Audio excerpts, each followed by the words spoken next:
సునాద స్వరము ఆగస్టు 25. మీరు చేసిన కార్యమును మీరు పరిశుద్ధులకు ఉపచారము చేసి ఇంకను ఉపచారం చేయుచుండుట చేత తన నామమును బట్టి చూపిన ప్రేమను మర్చుటకు దేవుడు అన్యాయస్తుడు కాడు. హెబ్రీలకు రాసిన పత్రిక 6వ అధ్యాయము 10వ వచనం.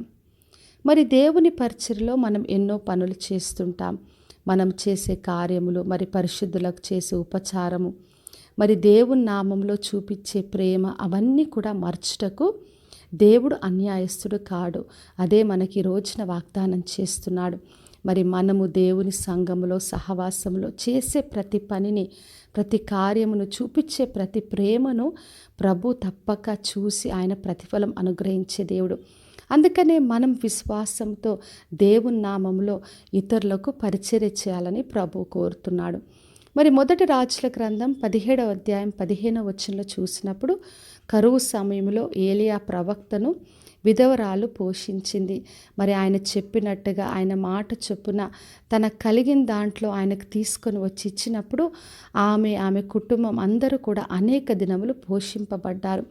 మరి ఎటువంటి కరువు సమయమైనా, కలిగింది కొద్దిదైనా, మరి చివరి దాన్ని తీసుకొని దేవుని బిడ్డలకు, లేదంటే పరిశుద్ధులకు మనం సహాయం చేసినప్పుడు, ఉపచారం చేసినప్పుడు, ప్రేమతో ఇచ్చిన ప్రతి దాన్ని కూడా దేవుడు మరి చూసి గమనించి ఆయన మనకు సహాయం చేస్తాడు. మన కుటుంబంలోనూ మనకు కలిగిందంతా కూడా ఆయన పోషించే దేవుడు.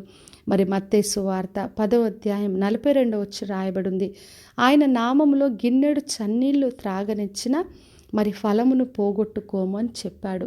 మరి ప్రభు మనకు వాగ్దానం చేస్తున్నాడు.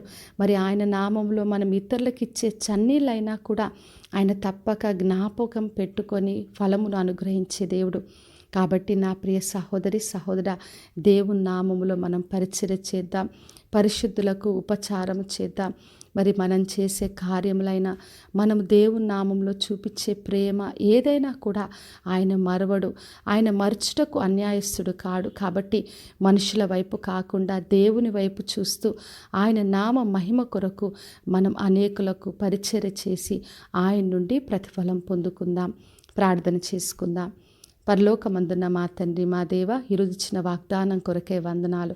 ప్రతి ఒక్కరిని దీవించి ఆశీర్వదించండి ప్రభువా. ఎవరైతే మీ సంఘములో, సహవాసంలో అనేకులకు తండ్రి ఉపచారం చేస్తున్నారో, మీ ప్రేమను చూపిస్తున్నారో ప్రభువా, వారందరికీ కూడా మీరు ప్రతిఫలము దయచేయమని యేసు నామములో అడిగి వేడుకొంచున్నాను తండ్రి, ఆమెన్.